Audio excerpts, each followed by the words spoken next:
Ladies and gentlemen, welcome to episode number 6 of Golf and Politics. Today it's just Rob Ellsworth and myself. Cory couldn't be here tonight. It's a fundraiser for one of his clients. Rob, we don't have a guest tonight. This should be fun. This is our first episode without a guest. I mean, do we really need one? Hey, the truth is we both are in the mix of a lot of what we're going to talk about tonight. Some of it we're not, but we will have a good time. We'll have some good banter back and forth, maybe some harsh arguments. We'll see. But Rob, you just came from Dallas, Texas, and I'd love for you to kind of share why were you in Dallas, Texas, and attending a funeral. Tell us a little bit about that. Yeah, I was attending the funeral for Scott Ginsburg, who is a very close friend. He's actually my best friend's father from Georgetown. Scott Ginsburg passed away last week in his sleep, peacefully. Wonderful man.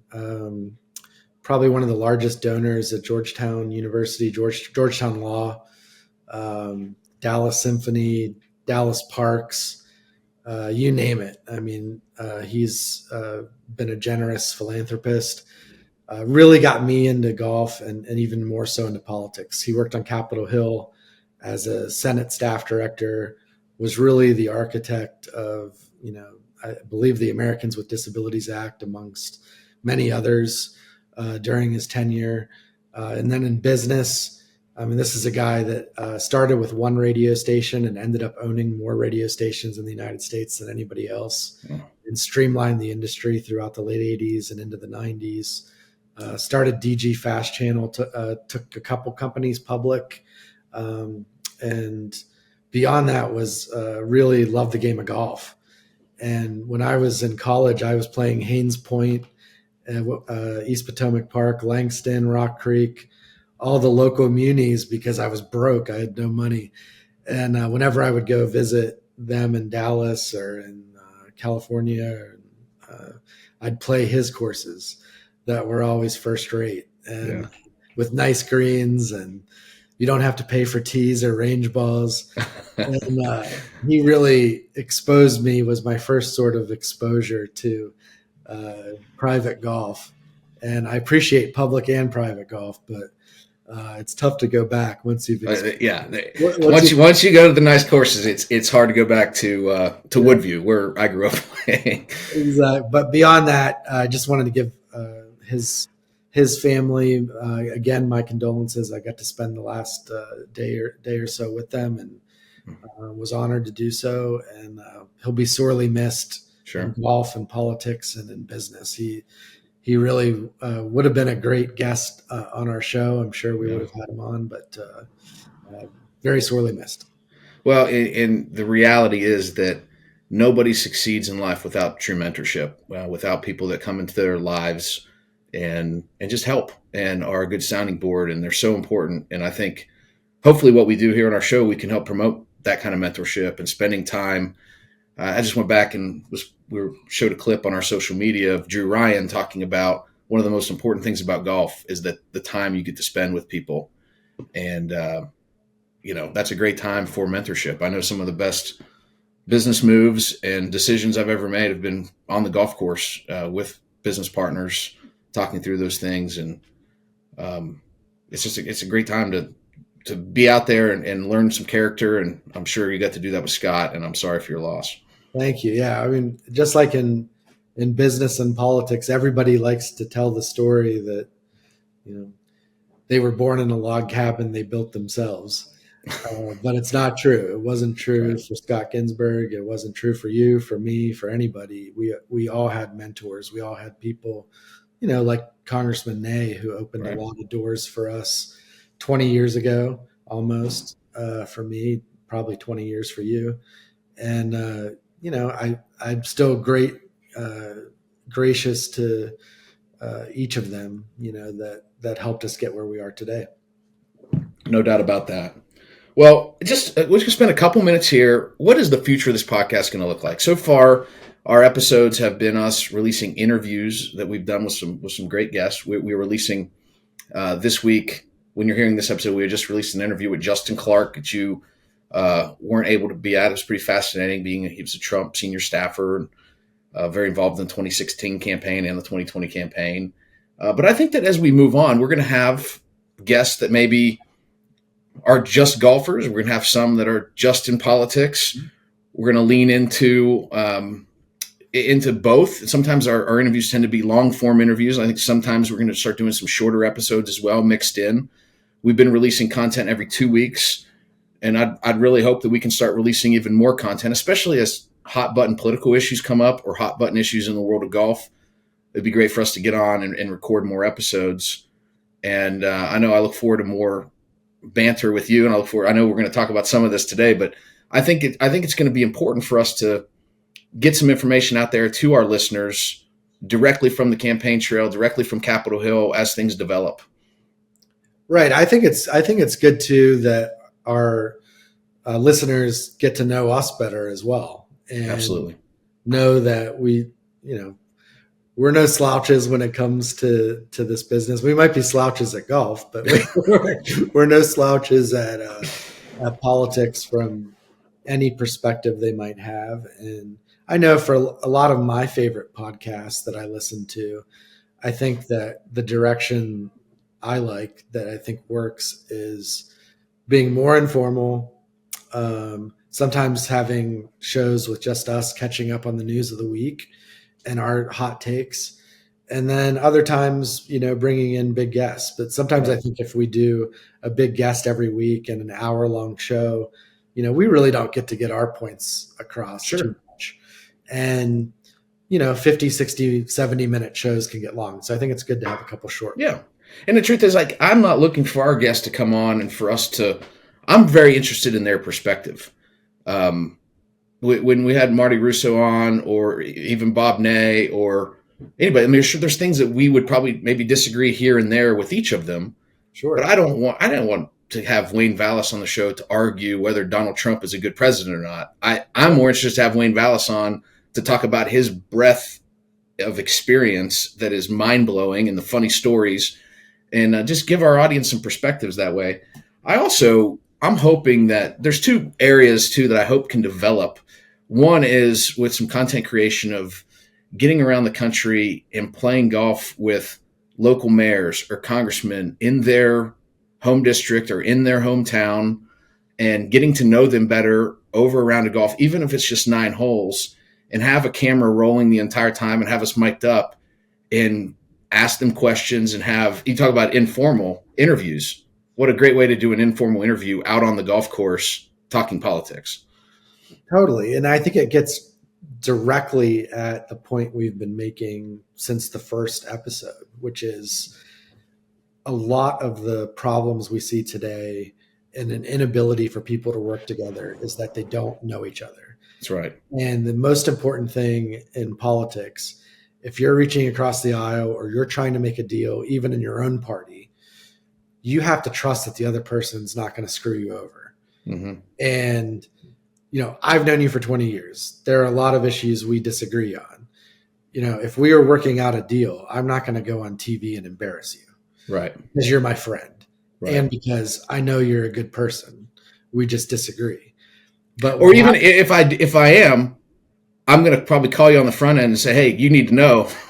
Well, no. I'm going to say this because I need to politically and give you a heads up, Yeah, 100%. And if I'm upset about it, I'm going to call you and tell you, right, we're not going to litigate it on TV. That's right. Basically. And that's what is happening today, is that they don't know each other well enough to even enter the first step of a deal or a negotiation, largely because of the way the calendar works. But we've so vilified each other that it's absolutely impossible to get apart from that. I mean, I remember my former boss, John Boehner, telling folks that he would try to go to the White House as quietly and discreetly as possible when President Obama was there, and have phone conversations as discreetly as possible, because even the two of them talking made their party bases nervous about, that's right, who was getting some. That's wrong. That should not happen. And I think that, what we've obviously built relationship by working together, by having common friends. We're going to play more golf together Mhm. this summer and this fall, which I'm excited about Me in, too. in Oklahoma and in Virginia. But, they got to get to that point of trust. And golf is a good way of sort of breaching that. Your point that you've made on here a couple times is a great one. You can have lunch with somebody for 45 minutes and not know they're a jerk. You can't play golf with somebody for 4 hours and not know if they're a jerk. You play golf with somebody, if they cheat, if they have a temper, That's you know, right. you just learn certain things about how somebody carries themselves for 4 hours that anybody can fake their way through in a dinner. That's right. Well, I am looking forward to August out here in Oklahoma, and then October in Virginia, and hopefully some other times in between. And I got some good stuff planned for Oak Tree National when we go there in August. We're going to be playing in a fundraiser for the Oklahoma Golf Association women's division, and they do a scholarship for girls that we'll be raising money for. And I also hoping that's going to work out for us to do a 2v2 Republicans versus Democrats. So me and a Republican legislator versus you and a former Democrat legislator who's now a lobbyist, and both good players. Okay. I'll be low single digit handicaps, and it should be a good time. But Sounds yeah, good. a lot. The sky's the limit with that. I mean, I've said from day one of my big overarching goals for this podcast is that someday we bring back the congressional golf match, and I would really like to see you and I probably head up a Ryder Cup style match where you recruit the best 8 to 12 Democrat golfers around the country, and I'll recruit the best Republicans, and Yeah, we'll go do battle. It'll be fun. I like it. Well, let's get into some politics of the day. First, Scotty Scheffler. All the charges were dropped last week. We were hoping to actually record a podcast on this and a PGA Championship review, but you were in Scotland, which we will get to next, and the time change just totally messed us up, and we weren't able to record it. But I'm going to get this out on the table first. I do a lot of political work for the FOP here in Oklahoma, have the ultimate respect for the police. They are a client of mine, and I'm always fighting to help law enforcement. The attorney general in this state's my client. I'm a big law and order kind of guy. However, in every profession, I mean, just like in political consulting and lobbyists, there are some people that maybe aren't the best and give the profession a bad name. And let's start with there. Like, what were your initial thoughts after everything that's come out now, the videos, the audio recordings of the officer that arrested Scotty Scheffler? I think in those situations, things get escalated and blown out of proportion. When I first heard about it, I got a text message from a buddy in DC who said, "Oh, can you believe this? Scotty Scheffler has been arrested."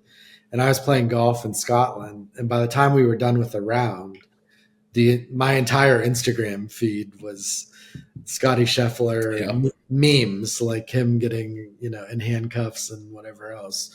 But since I've read more about it, I mean, and Scotty's not a blowhard. He's not some, there are some people you could see get pulled over for a minor infraction and escalated into a real shit show. Right. But that's not Scotty's demeanor. To me, it looked like the police officer overreacted. I saw video footage of it. I honestly don't know all the facts, but it appears to me like it was excessive to put him in handcuffs and arrest him. I guess I was. Well, let me back up for a second. You were in Scotland. Mm-hmm. I was in Clarksburg, West Virginia, the night before it happened, and I was going back to my place in Wheeling, and so it was really, really late at night when I got home to Wheeling. So after this dinner in Clarksburg, I probably got there midnight or 12:30. So I was tired, and I woke up the next morning at like 7:30, which is kind of late for me. And I looked at my phone and I saw this picture of Scotty Scheffler in an orange jumpsuit. And I'm thinking to myself, like, what on earth? Is somebody making a bad joke? What's going on? I scroll and I see a couple more and I realize he had really been arrested. So I run downstairs my house and my son was watching some cartoon or something. I'm like, son, I got to change it. I put on Sports Center immediately. And it was glued to the TV to figure out what on earth happened. And I thought it was very clear to me that day that this was a huge misunderstanding. Maybe Scotty Scheffler did do something wrong. Maybe he didn't. But the bottom line, it was clearly a misunderstanding. And I was blown away that between the mayor's office, the chief of police, the union president, that they couldn't all come together, the prosecutor, they couldn't all come together and say, hey, we have a PR nightmare on our hands here. Let's just drop the charges and say, hey, this was a big misunderstanding, and, you know, we just want to put it all behind us. And I think the thing would have just died down. Instead, they just kind of dug in. They had preliminary hearing. I mean, it was crazy. Yeah, I think, like you said, in most instances like this, like, you know, the overwhelming majority of cops are professional, hardworking, Absolutely, tough job. You know, they're often afraid too, you know, when they're in instances and altercations, and they have to be careful.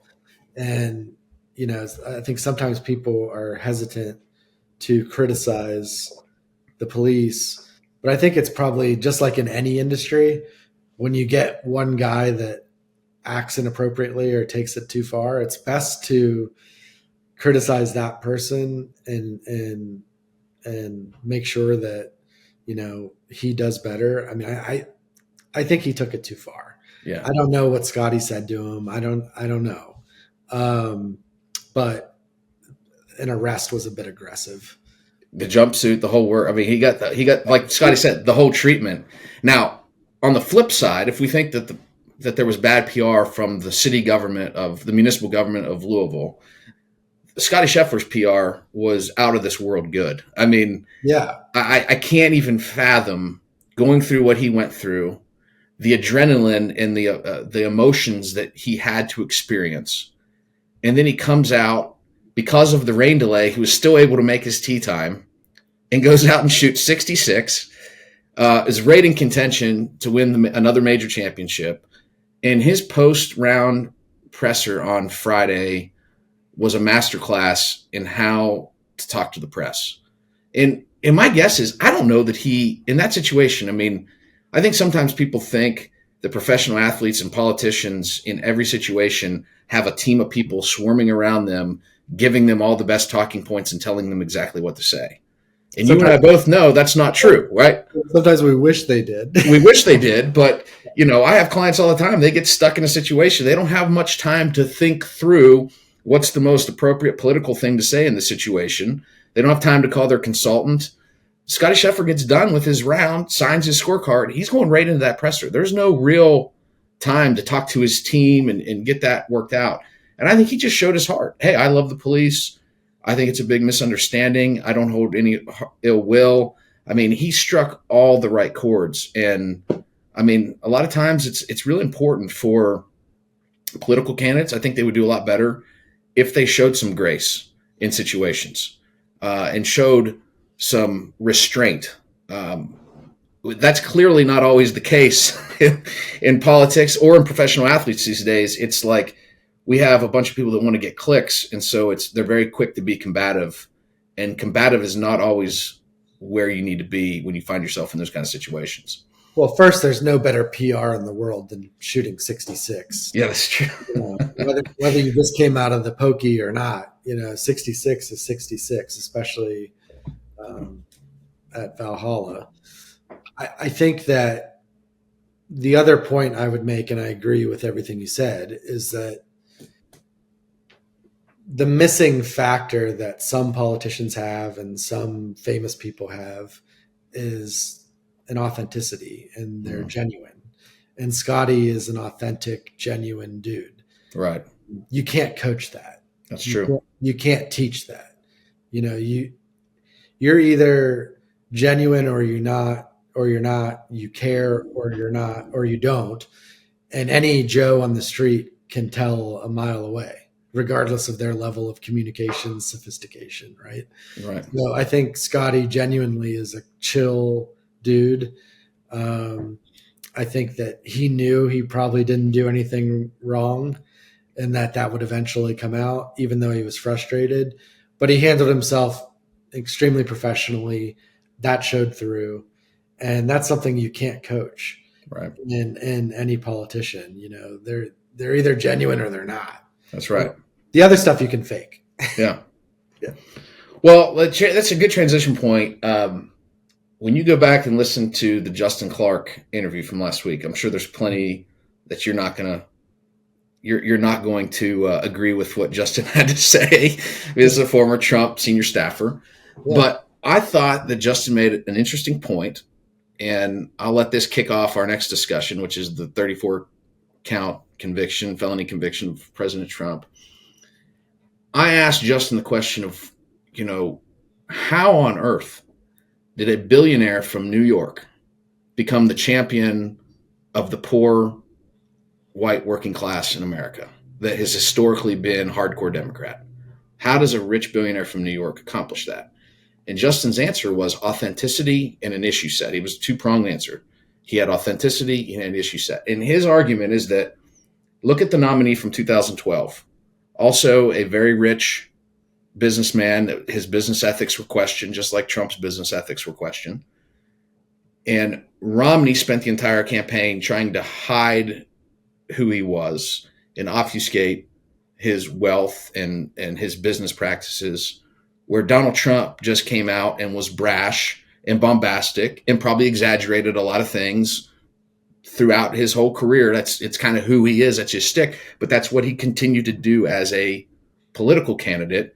And I mentioned to Justin, I thought Dave Chappelle had the best political analysis I've seen when he said, why do people love Donald Trump? That he's an honest liar. And in Chappelle's argument was that Trump won the 2016 election when he was debating Hillary Clinton, and she goes, Donald doesn't pay his income taxes. And Trump comes back with, you're damn right I don't pay my income taxes, and neither do your friends because of the loopholes in the laws that you're not going to fix because you need their donations. So authenticity. This is who Trump is. This whole deal with Stormy Daniels and all the craziness surrounding it. Is it not just par for the course for Donald Trump? And isn't that what the American people have come to expect of just who he is? He's a hard-charging New York businessman with no one's ever thought he was an altar boy by any stretch. And so I guess I'd like to give you the floor to kind of get your perspective on the whole thing, but also kind of gear our discussion towards how is this going to impact the 2024 election? And is it going to have any impact at all? Or is things just going to go on as usual? One, that's a lot. On the authenticity for the working class, I think Donald Trump's positions are his positions. They always have been. One of the things that's easy for him on the messaging front is that he's been saying the same stuff for 8 or 9 years now with very little deviation. I could point out that he used to be a liberal Democrat, pro-choice. And Justin pointed that out. Same with Mitt Romney. Mitt Romney campaigned as a pro-choice Republican in Massachusetts, and Trump changed his position on abortion as well. Like that, there's. Yeah, I mean, he donated to Nancy Pelosi, to Chuck Schumer, to also Hillary. He donated to Hillary's Senate campaign back in 2008 or whatever it was. Yeah, well, yeah, sure.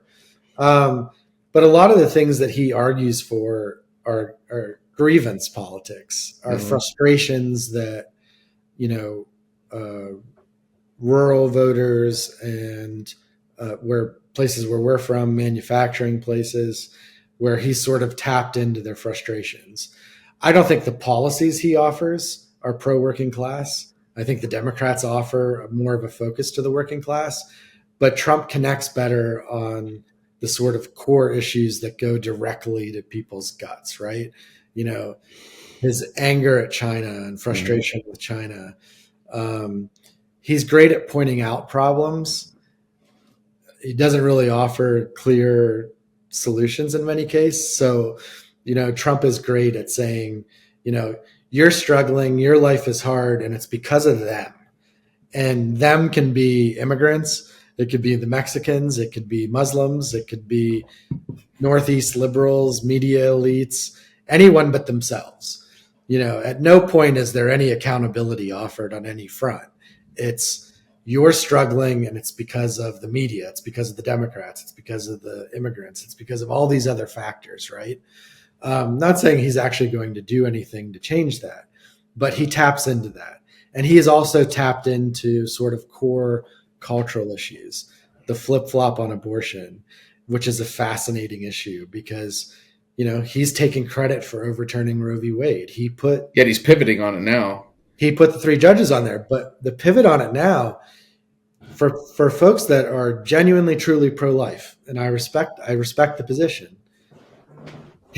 Donald Trump's position now is that I'm fine with each state doing their own thing. Well, since Roe v. Wade has been overturned, there have been more abortions in this country, not less. I agree. And so if he's saying California and New York and New Jersey are allowed to do whatever they want, if I'm a pro-life voter, I'd be thinking, this guy just sold us down the river.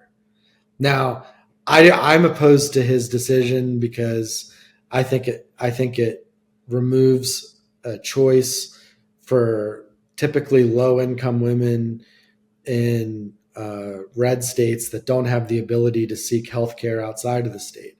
And it's not just about abortion per se. It's about women's health care. It's about doctors being able to treat patients if they have sepsis or if the life of the mother is at risk.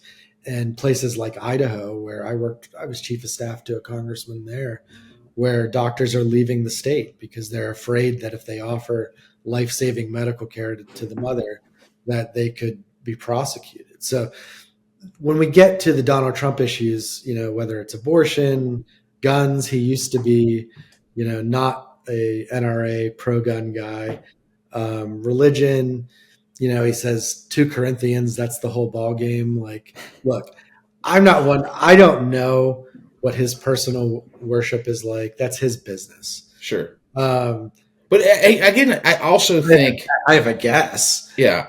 I think that, and I want to back up here for a sec, because I think that a lot of what you said, I agree with as far as Trump's ideology and not being reformed. In fact, when he first announced for president, I guess it was 2015, I remember being shocked that that Rush Limbaugh was seemingly so excited about a Trump presidency, because Trump, by all measures, was not conservative. He's populist. He wasn't necessarily conservative, right? So, and he had a very mixed history on social issues, as we talked about. But Rush was all in, and Rush kept telling his audience, hey, this guy's not ideological. He's not with us on ideology, but he loves America. And that was it. Like, it really came down to, I think, a lot of grievance politics that you talked about, that he was going to be a champion for people that felt like they lost a voice. And he caught on to something. And Justin talked about that. Him having trade as his number one issue that he talked about, I think, is what has caused the new Republican coalition to be made up. We've lost a lot of college-educated suburban white voters, right? And that are conservative, but we've gained Youngstown, Ohio. We've gained Steubenville, Ohio. Like, and you go to Ohio this year, where Sherrod Brown could very well win the U.S. Senate race. He could very well win re-election. Donald Trump's going to win Ohio by 500,000 votes. So there's going to be hundreds of thousands of people that vote for Sherrod Brown and Donald Trump, which tells me that it's the issue set and it's the grievance politics that you talk about that builds his coalition, which is very unique and unlike anything we've seen in our lifetime politically. I've never seen anyone take over a political party faster than Donald Trump. And when he said that he could shoot somebody on Fifth Avenue and not lose votes, it's true. That's true. I mean, it's very true. It's become like a fandom. If you look at 2020, the RNC convention, and they were both unusual because of the pandemic, there was no party platform. Usually that's something that the interest groups within the party fight over. The party platform is Donald Trump, and that's what it remains to this day. I look at a lot of his positions. I mean, he couldn't have less in common with the everyday Americans in Steubenville. I mean, the guy, pisses in a gold toilet. He flies around on a plane with his name on it. He's not a regular guy. He didn't come from where we came from. That's right. He has no clue about it. And I know he says he loves America, but which America? That's my point. Well, there's a lot of issues where I think he has changed his position drastically through the years. But you can't say you love America and then hate half of it. That's true, but I think you could say the same thing. You could say the same thing about the current Democrat Party establishment as well. Like there's a lot of hate both ways. Democratic Party, not Democrat, yeah, but Democratic Party. yeah. And Joe Biden has more working class, blue collar roots than any candidate in the game today, and a lot of his policies are intended to benefit the working class. I mean, Donald Trump supported a $3 trillion tax cut that did not go to the vast majority of people in Steubenville. I can promise you that. Right. It didn't even go to me, and I'm in the top bracket. It went to people who pay capital gains rate of 15 to 18%, less all the deductions, somewhere between 8 and 12%. But yet those voters, because they're not college educated, they're not a fan of an idea of student loan forgiveness. There's become like a real rural-urban divide on a lot of these issues. And back to Trump, all the areas where he has maybe changed his position, he's a different person today on life and guns and some other issues than he was in the 80s and 90s. One thing's for sure, he always has been a protectionist when it comes to trade. I mean, I remember him being on Oprah Winfrey, seeing the clip of it. I didn't watch this as a kid, but I've seen the clip of it. Like 1987, he was rumored to be running for president in 1987. Mm-hmm. And he was actually supporting Jesse Jackson. That's who he was supporting for president. Well, he's been all over the map. Yeah. But he said, look, here's one thing I'll tell you. America's getting screwed. And if I was president, America would stop getting screwed on these trade deals. So that messaging stayed the same. It's great messaging for the rah-rah, populist crowd. But, you talk about the student loan forgiveness plan. I would feel a lot better about not doing student loan forgiveness if we made all of these Republican and Democratic members of Congress who received millions in PPP loans that have been completely forgiven, and people claiming to be small business owners around the country to the tune of billions of dollars that have had their Trump PPP loans completely forgiven. Now, what's the difference between that and helping out college students who have too much debt to get married, start a family, buy? I don't think the college loan forgiveness is the ultimate solution. We need to reduce the cost of college. We need to look at alternatives, trade schools, community college, all sorts of other ways to go about it. I personally don't want to bail out a top student at Harvard who's going to come out of school making $150,000 a year, but that's an isolated case. But getting back to loving America, this idea that anyone who doesn't support Trump doesn't love America is ridiculous. And I think the populist message sells with MAGA, but his message of we're going to blow it up, we're going to, purge out all of our enemies, this retribution tour, I am your retribution. America is failing. Our leaders are idiots. We suck. We're crumbling. We're becoming a third world country. All these people are pouring. That's not a message that sells with the voters he needs to win over. He needs to win over some college educated men and women in suburbs. He needs to be able to attract that small percentage of Republicans that can't stand him, but also don't like Biden and are debating either staying home. And they don't know what they're going to do yet. I'll tell you this, and I listened to Colin Cowherd this morning from the Herd, and he is by no means some liberal Democrat. And his message was that message, Trump's message, isn't selling. It doesn't relate to him. It doesn't relate to me. I get on airplanes, they're full. I go to hotels, they're full. I go to restaurants, they're full. The highways are packed. People are out there working. They are spending money. They are traveling. They are living their life. I totally understand that there are a lot of people struggling with inflation in ways that haven't affected you and I as much.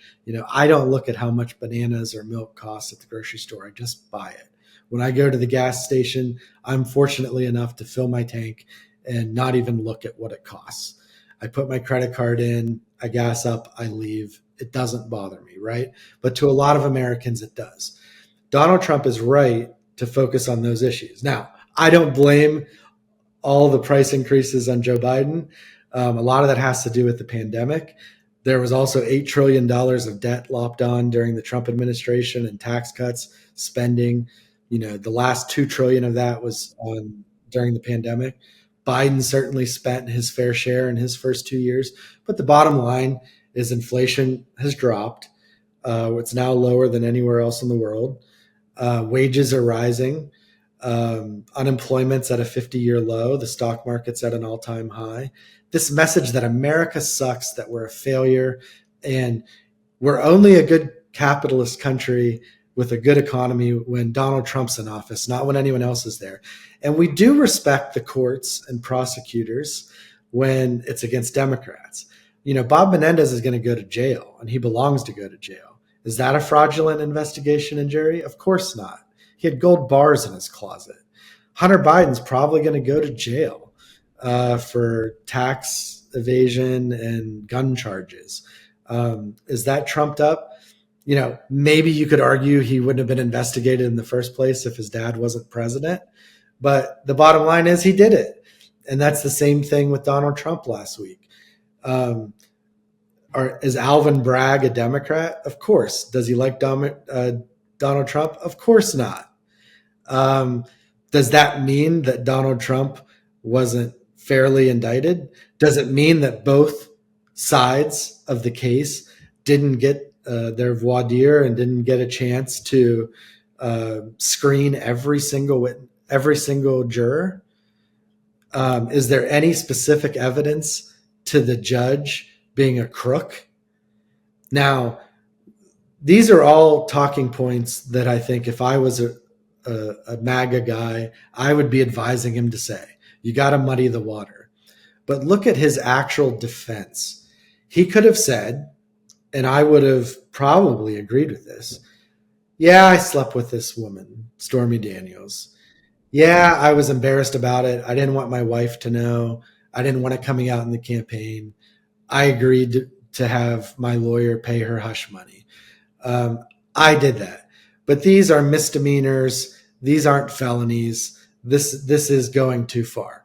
He could have made that argument, and he probably could have won the case, but that's not what he did.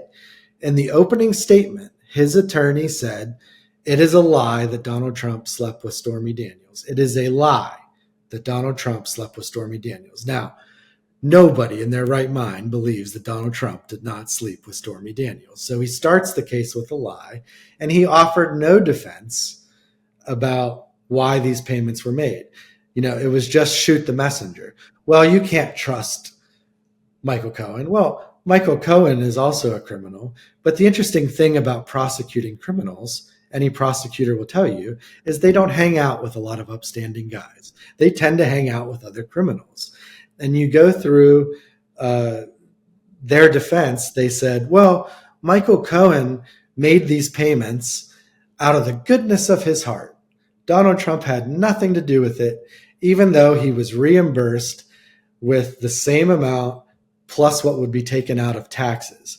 Do we really believe that Michael Cohen and Hope Hicks, Trump's close confidant, testified against her boss and said, no, Michael Cohen would not do this out of the goodness of his heart. He would not use a home equity line to pay off a porn star for $130,000 and not expect to be reimbursed. Nobody makes any expenditure in that organization without Donald Trump personally approving it. Okay.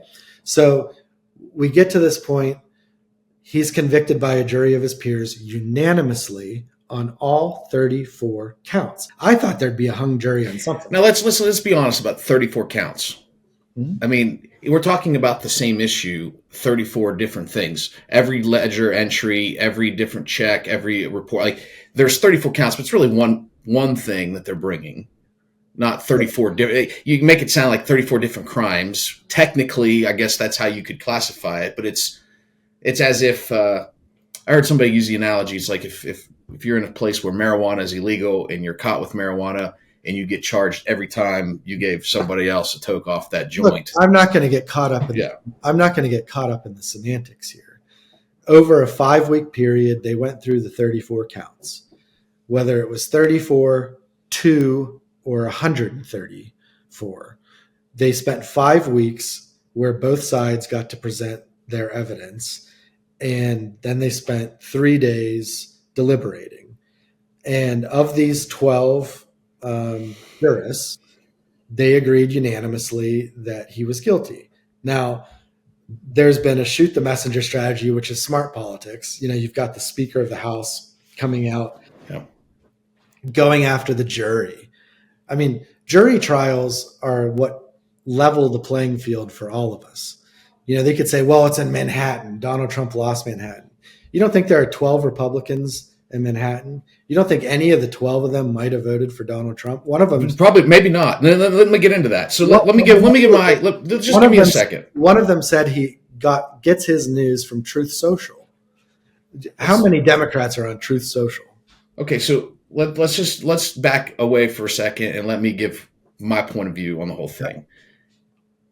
I am not prepared, nor would I be qualified to argue the legal points of this case or the legal defense strategy or any of that.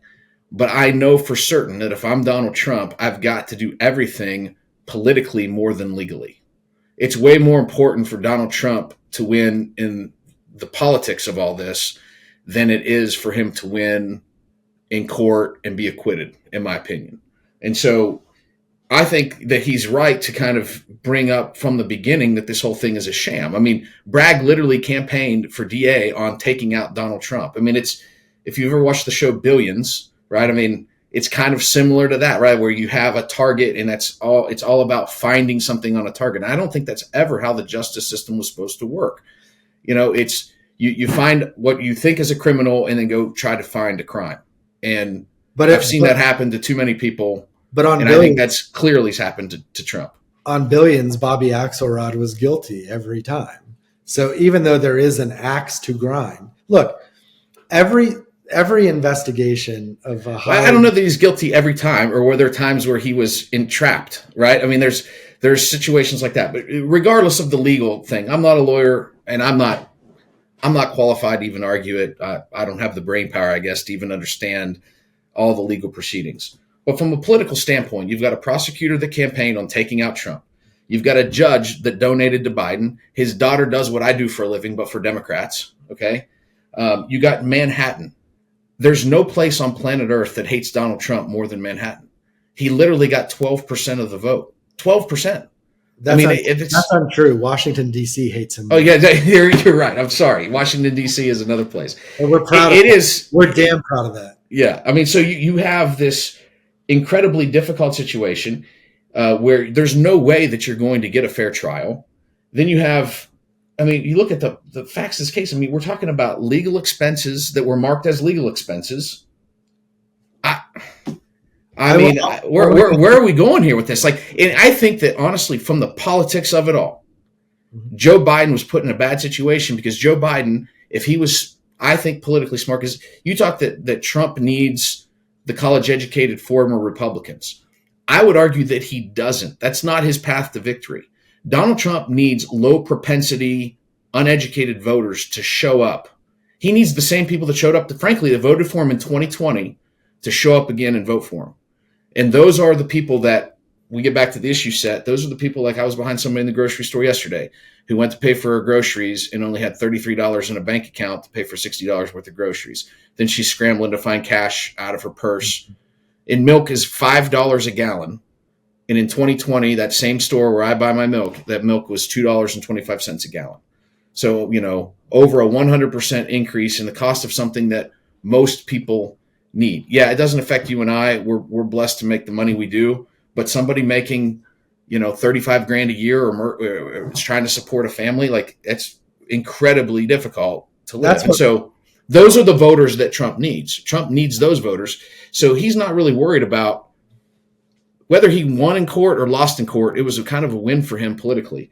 And all the polling that's coming out so far kind of proves that I don't think that this trial and these guilty convictions are going to help Joe Biden one bit. If anything, it's going to help Donald Trump. 70% of the people that donated in the last week to Donald Trump's campaign are new donors to his campaign. Low dollar donors that are engaged. He raised $141 million last month. Their money is going to go to his lawyers. I disagree with literally everything you just said. and I think a lot of it comes from the top, from Trump, from Speaker Johnson. It's highly coordinated talking points. And I think it does a disservice to our justice system. One thing, Alvin Bragg, I think you're talking about the Attorney General of New York campaigning against Donald Trump, which is fair game. Alvin Bragg was far softer spoken on it, but it's a prosecutor's job to go after people who break the law. So the bottom line is he had a right to bring the case. A grand jury heard the case. Judges have a right to free speech. They're able to donate money to candidates. Now, we either prevent that and take away all partisan judges, if that's your position. We remove their First Amendment right, which includes, I thought, from conservatives, the ability to give money to politicians. Or we keep the system that we have and we put trust and faith in our legal system, which is what it's based on, a series of laws and the interpretation of them, that men and women, when they put their robe on, are capable of determining the facts of a case compared to a law. Now, the jury determines guilt or innocence. The judge will determine the sentence. Now, throughout the case, the judge can determine what's allowed in, what isn't. On 10 times, Donald Trump had to be held in contempt of court. He showed zero respect for the process. He said he was going to testify in his own defense. Of course he didn't, because he would have had to perjure himself, because the very opening statement from his attorney was that he didn't have sex with that woman. Sounded a little Bill Clinton-ish, if you don't mind. And when it comes to a jury trial, we expect the same thing of jurors. And what most top defense attorneys and prosecutors from all walks of life will tell you is there's a level of seriousness that jurors take on when they are in the court, when they give their oath, that they are going to put personal views aside. Now, both sides had a chance to screen these jurors. Now, when you say, oh, well, Manhattan hates Donald Trump, you're assuming that this jury is perfectly representative of the Manhattan you hate. There are a lot of Republicans in Manhattan. There are a lot of independents. There are a lot of people who don't follow politics at all. Further, Donald Trump, this is where the accused and now adjudicated crimes took place. He was a citizen of New York City. He committed these crimes that he's now been convicted for in New York City. The jury of his peers would be from New York City.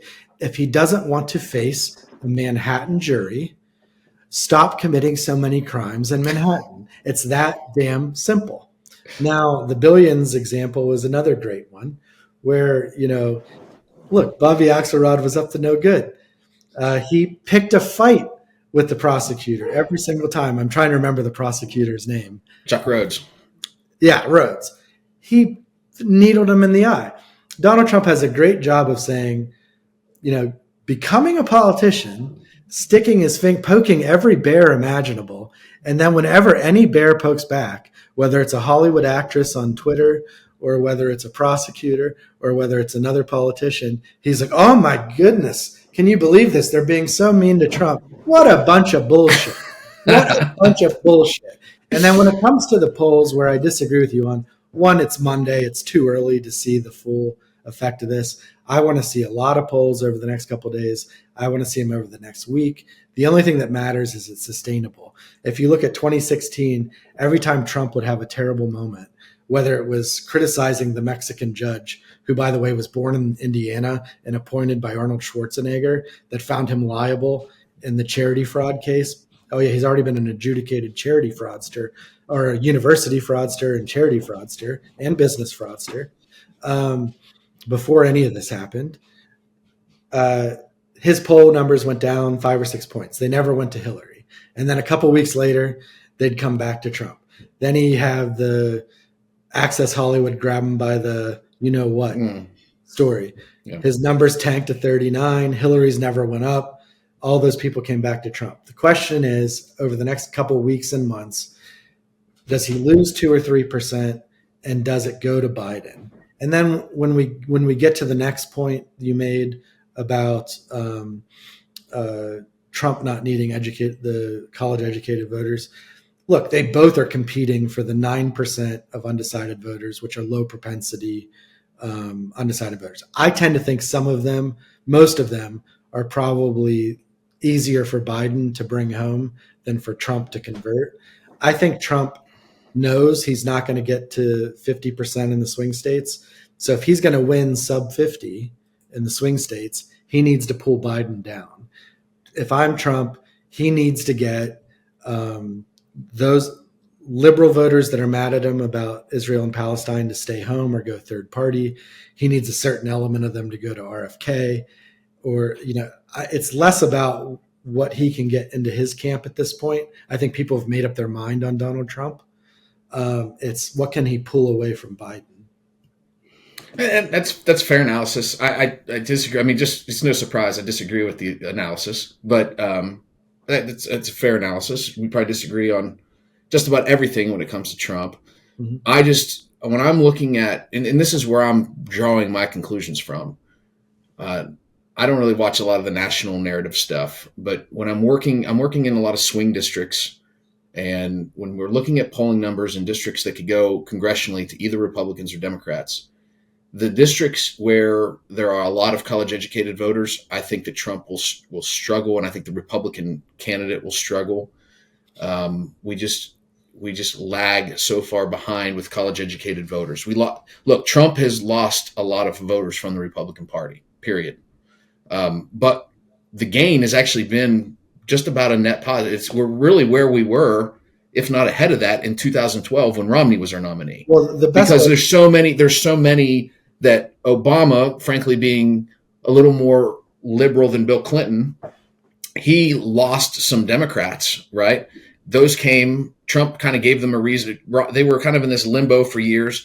Trump, I think, has fully pulled them into the Republican Party. Like when I'm doing Republican primaries, where that's all I'm focused on. I mean, we are mostly talking to the working class, non-college educated voters. They decide elections in Republican primaries now, which was not the case 10 years ago. 10 years ago in a place like Oklahoma, you win a Republican primary if you did well in Oklahoma and Tulsa County and Cleveland County. You win those three counties, you're going to win the state. We've lost tremendous amount of Republicans in those suburban areas. And now these rural areas like Mark Wayne Mullen's former congressional district, Eastern Oklahoma, that used to be represented by a Blue Dog Democrat, Dan Bourne, right? So Mark Wayne came after Dan Bourne. When Mark Wayne first ran for office, there was 85,000 registered Republicans in that district. It was the most Democratic district in the state of Oklahoma. Today, and the lines really haven't changed at all, that same district has 260,000 Republicans. I mean, it's just what they used to call that Little Dixie. I mean, that was the Democrat stronghold in the state. Now it's the Republican stronghold. You can't win statewide without doing well in the second congressional district. So I think you're going to see where there are more rural Rust Belt areas, Trump will overperform the congressional and the senatorial candidates.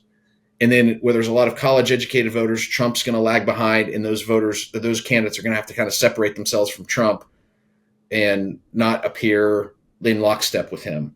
And so again, if that's the case, it's still going to come down to turnout. Like, because you said, I don't think anybody's changed their mind on Donald Trump for the most part. I mean, we're talking about the smallest of margins of people that don't have a formed, baked in opinion of both Biden and Trump.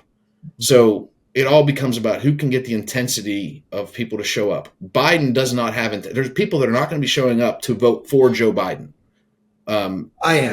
You might be, but it's a very small percentage. I think the people that are showing up to vote, they're voting more against Donald Trump than they are for Joe Biden. Yeah, I mean, to some of those points I agree with, as far as, Democrats used to do really well with voters who showered after work, and Republicans did better with voters who showered before work. Yeah, it's completely flip-flopped.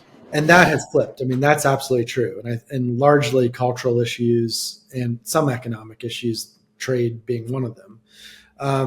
But where I have some disagreement in the strategy is, if you look at 2016 and to 2020, Donald Trump's vote margins jumped dramatically. I mean, he got more votes than any other presidential candidate ever, even Barack Obama in 2020. Except for Joe Biden.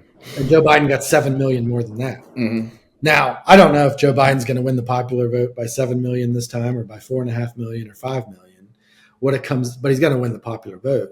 But what it comes down to is if he wins Michigan, Wisconsin, and Pennsylvania and holds Nevada, he's reelected president. Yeah, no doubt about it. Look, the last campaign came down to about 100,000 voters in a handful of states. Well, the last two do the same thing, right? The last two did. And so where I disagree is that while I cede to you that the MAGA vote is going to come out in full force, they'll be there for him, it's not enough.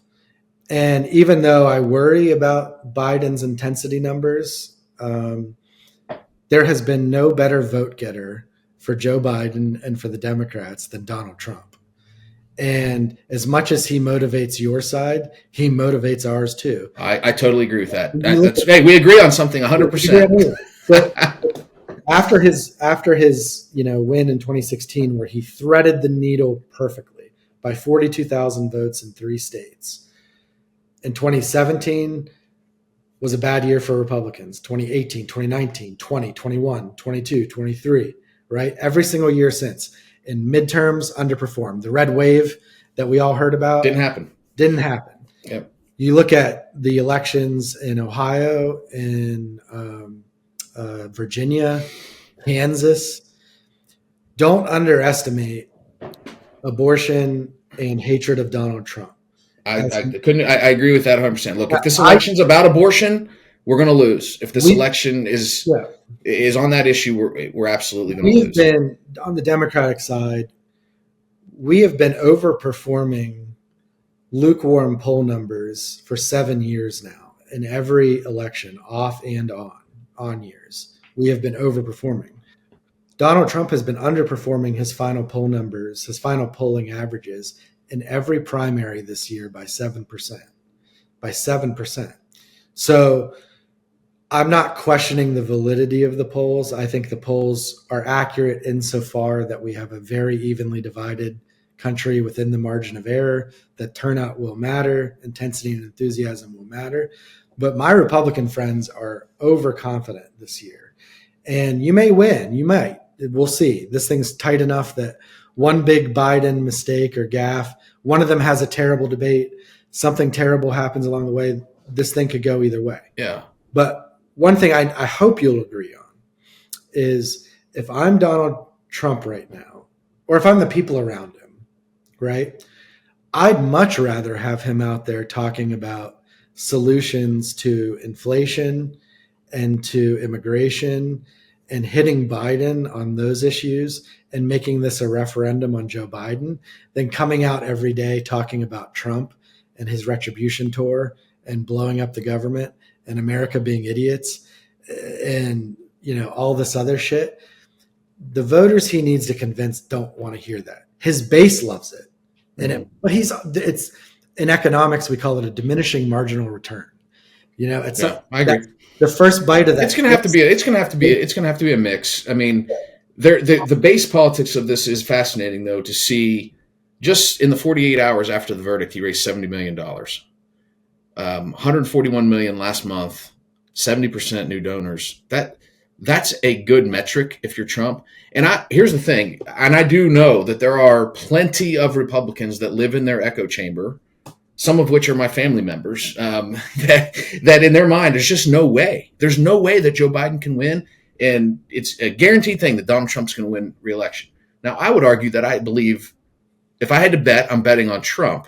But by no means do I believe it's going to be a runaway landslide victory. I think it's going to have to be hard fought. It's have to be run smart. I do have more faith in the operation that Trump has in place. He's always had some great smart operatives around him. I just think that we got just absolutely run out of the gym when it came to early voting and absentee voting. And a lot of that is Trump's fault. That can be laid completely at his feet. Now, yes, I think some rules were changed and there was some court decisions that I'm not a fan of. I don't want to litigate that today because we're already gone way longer than we thought we would.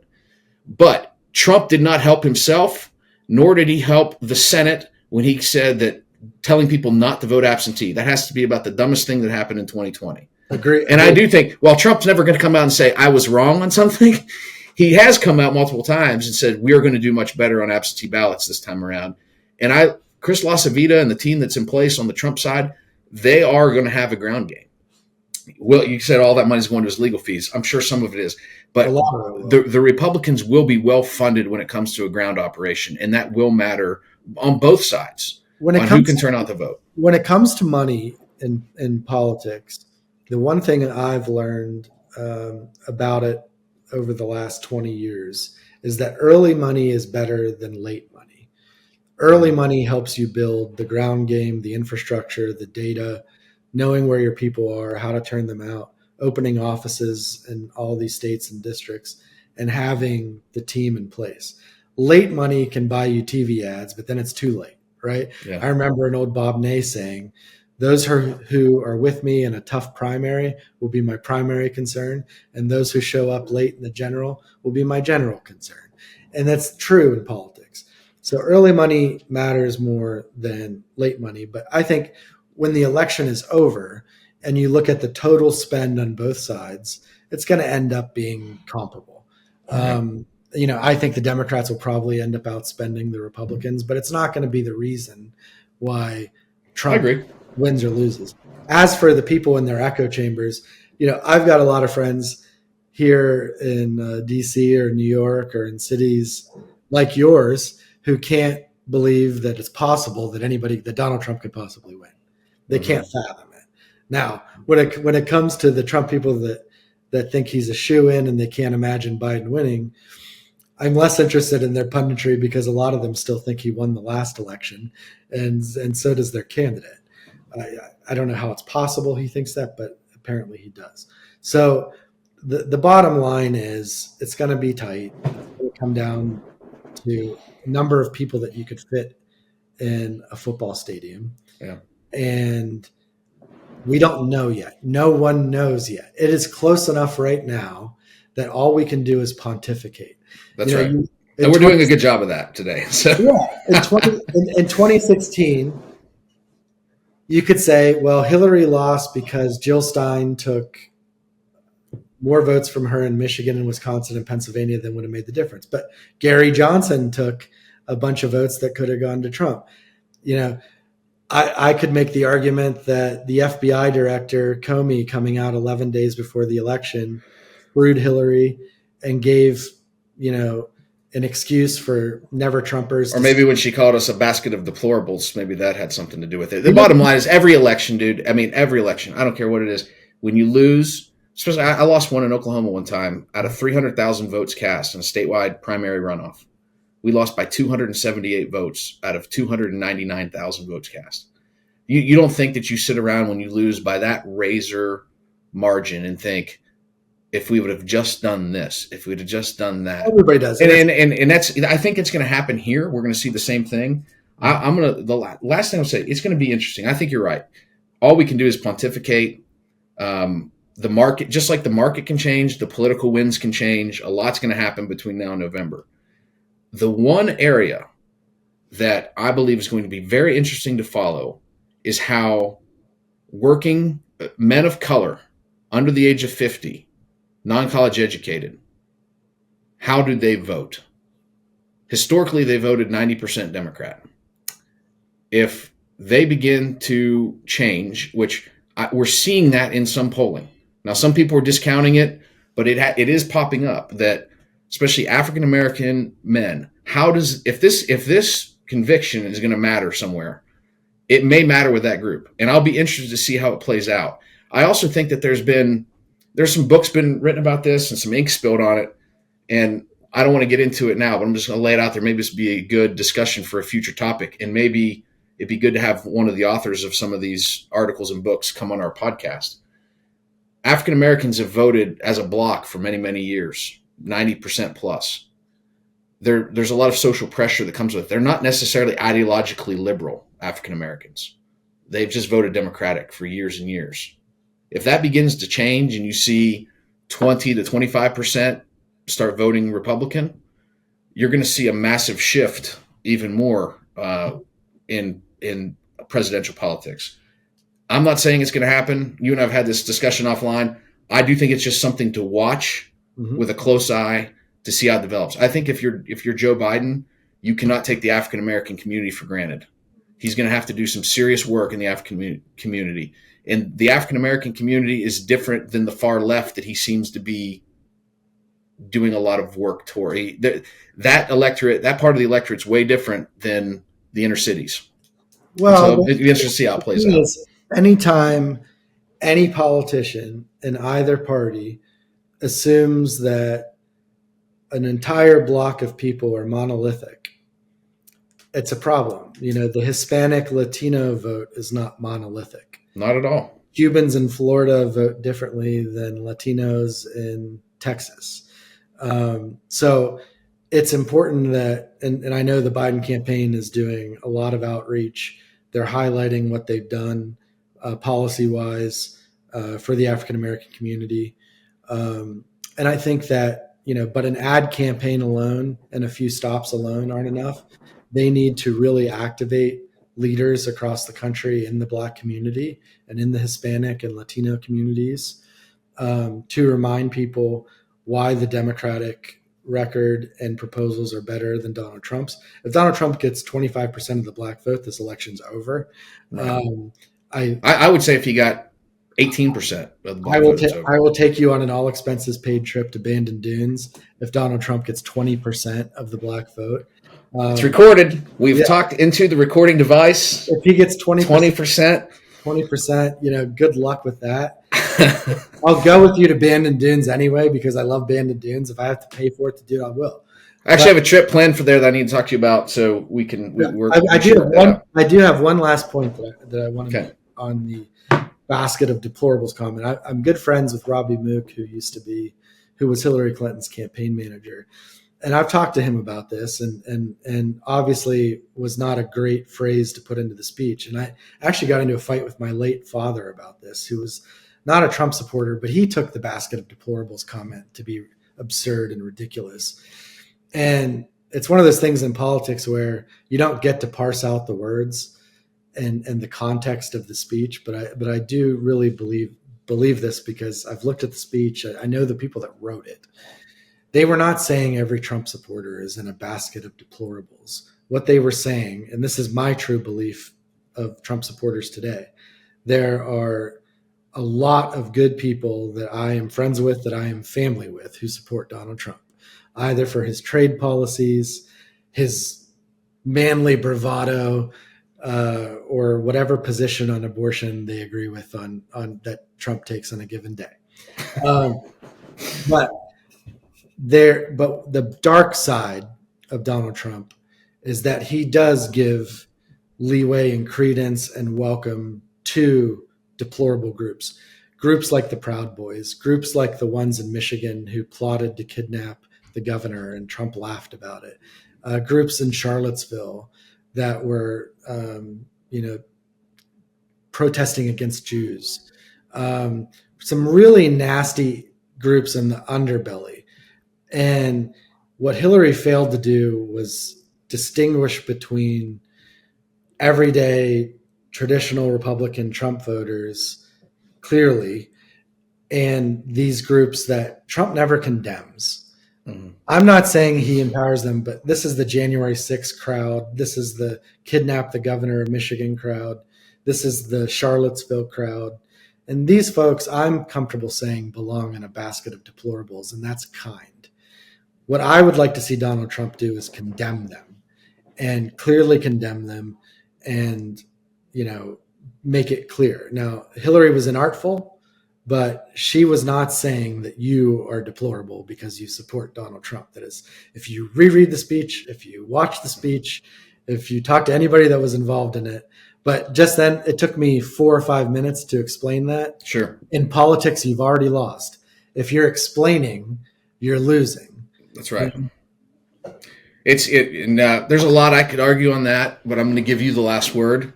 So you'll never again accuse me of being Sean Hannity to your Alan Colmes. So will give you the last word. I'm much better than Alan Colmes. You are. That's true. You're much more formidable. Yeah. And I enjoyed this, even though we disagree on just about everything. I enjoyed the discussion. Now, for our listeners, before we started this episode, Rob and I agreed that we should try to aim for 35 to 40 minutes. And we were also going to have a review of all the courses that you played in Scotland. We're at 1 hour and 9 minutes, I believe, and we have not even gotten to Scotland. I think this just proves we need to do more shows, and we both need to probably work on our brevity. But we're having fun, and we're learning how to do this as we go, and we're only going to get better. And we're going to have some great guests on the show as well. I have a suggestion for a potential guest on this topic. His name's Gerard Burke, and he runs Ireland Travel Links, and he does cultivated trips and golf trips in Ireland and Scotland. Nice. And he's was captain of Ballybunion, which is the equivalent of being president of Ballybunion, which is a top 20 club in the world. And he's a member at Pine Valley. Very substantial guy. And I've been on probably 5 or 6 trips with him. And he makes the trips. He books the courses, talks through all the options with you. He handles all the logistics. From the time you land in the airport to the time he drops you off, you don't have to think about hotels, meals, golf, anything. And for any of our listeners that have not done a Scotland or Ireland trip, this is the guy that will make a bucket list experience truly a bucket list experience. Well, let's get him on soon for sure. That would be awesome. And I want to hear about your trip. We've talked a little bit offline, but I just think I haven't heard everything that I want to hear.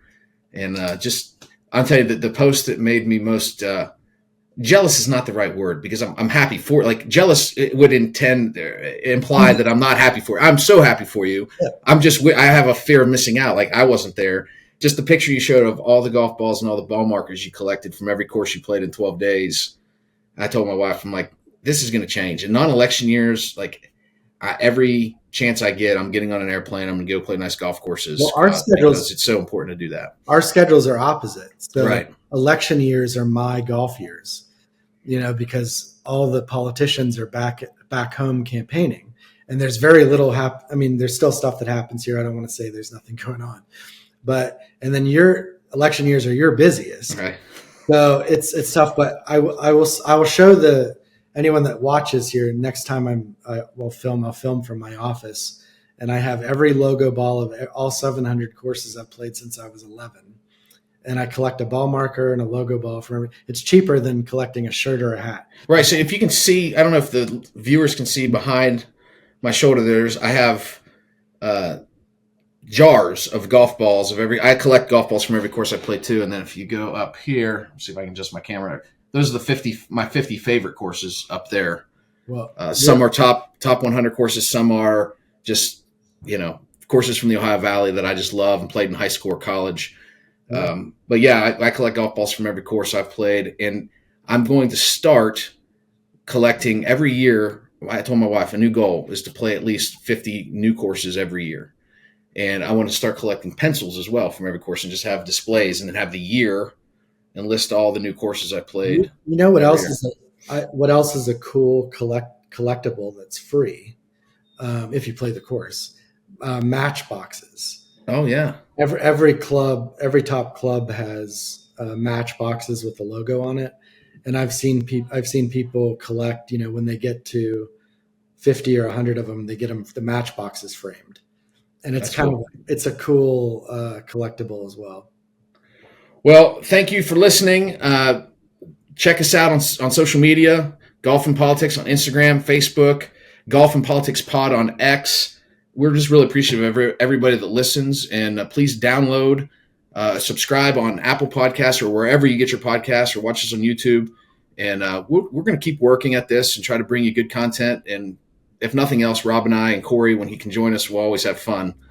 And so thanks again for listening, and we'll see you next time.